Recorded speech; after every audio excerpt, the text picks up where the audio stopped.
Right now, authorities are chasing leads in connection with several crimes. I'm Ryan Houston. And I'm Megan West. Jackson police blocked off a street to search for two suspects wanted for questioning in several violent cases. 16 WAPT's Ann Parker is out there with the investigators tonight, Ann.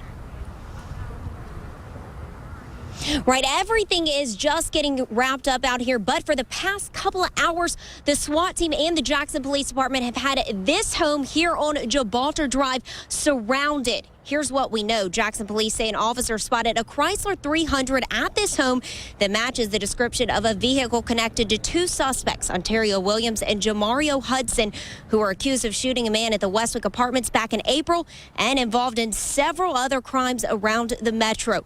The SWAT team came out to assist JPD in serving a search warrant to the home where they believe both Williams and Hudson occupy. But Commander Tyree Jones says when they got inside, neither suspect was home. We're still in the process of trying to connect everything. Based on preliminary evidence that we have thus far, we believe a lot of these violent crimes which have been committed recently are connected. We're just not able to say exactly what role or what source transpired to stem from all of this at this particular time.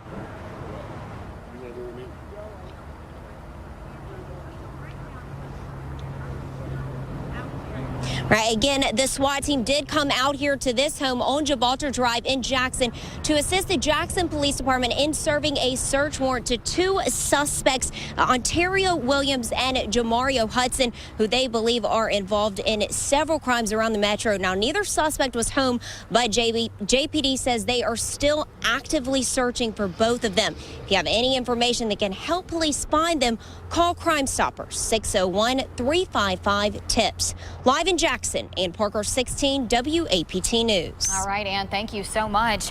Now, Jackson police do believe the suspects are connected to a string of other crimes. This car fire could be one of them. Investigators say someone set fire to a car at the Westwick apartment complex Tuesday. 16 WAPT's Ross Brown has the story. More than 50 bullets fired at the Westwick Apartments Wednesday night. We went outside. I just seen him laying out on the ground. I don't know what happened. Police say they couldn't even count how many shots hit 19-year-old Jawan Sims. He died in that parking lot, and detectives think there was more than one shooter. Different caliber shell casings, which led us to believe that there were at least two, possibly three suspects. About 2 hours after that parking lot attack, police say there was another shooting on Lindsay Drive about 3 miles away. Investigators have a suspect there who could be connected to the parking lot shooting. We just don't know what role, if any, they may have played in the homicide last night. But again, we do feel safe to say that we believe all of this stuff is connected. One day earlier, fire crews say someone set a car on fire on purpose in this same complex. Every day is something going on out here. It's just sad. It's sad. Our children can't even come out the door and play. The Westwick Apartments are also the same place where we covered a shooting April 6th. Back then, police identified Jamario Hudson and Ontario Williams as the suspects. We do believe that there may be some retaliation in some of the shootings that have occurred out there, along with the car fires, may be retaliation. We just don't know what the primary source is that all of this is stemming from. In Jackson, Hadass Brown, 16 WAPT News. Want to give you another look at the area police had blocked off tonight. Officers believe they located the silver Chrysler 300 they think the suspects were in. Police say the men are believed to be armed and dangerous. We will keep you updated on this story right here on 16 WAPT and on our website all the time at WAPT.com. Authorities say skeletal remains found 2 weeks ago belong to a missing man. People who were searching for a lost dog found the remains. Authorities responded to the 400 block of McClure Road.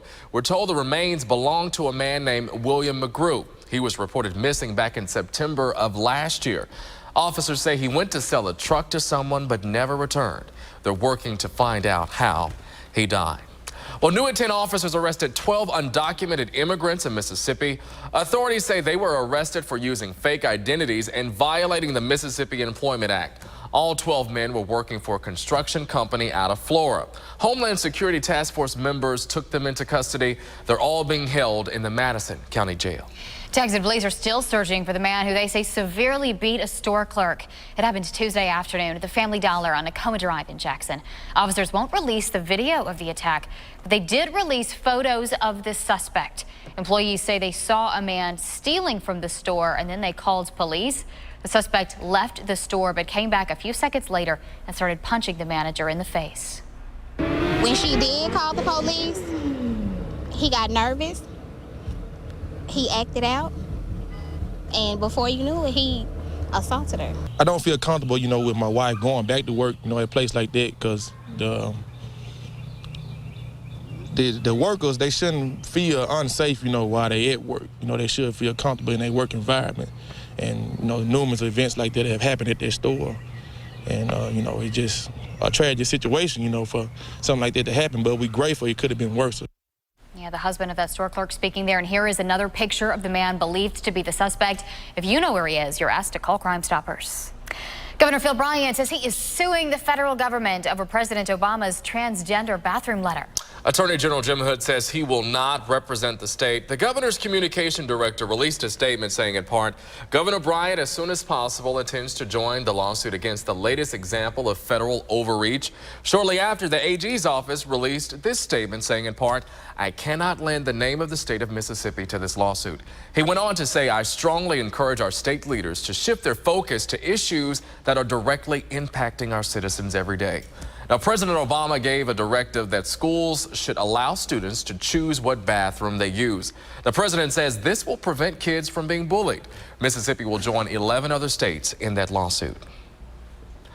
Well, new at 10, a delay in the trial for a man charged in connection with the Christopher Epps corruptions case. Robert Simmons pled guilty to bribing the former head of the state prison system. A judge was supposed to sentence him today, but that sentencing has been delayed until September 15th. Bribery is punishable by up to 10 years in prison and a $250,000 fine.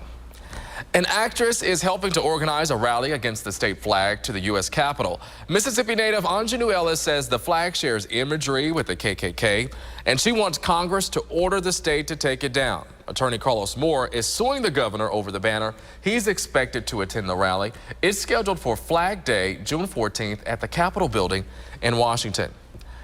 Crews took down a tattered American flag in downtown Jackson after some vets got upset. They just need to fix it. That's all I can say. Well, yeah, he said it. The flag was hanging above Union Station on West Capitol Street. We called the city, who said the Jackson Redevelopment Authority was responsible for replacing it. We've reached out to them and have yet to hear back. A Madison police officer caught in a sword fight today, but this one all in good fun. I want to say that one more time. Y'all can call him the same thing. Say it again. Hello, ma'am.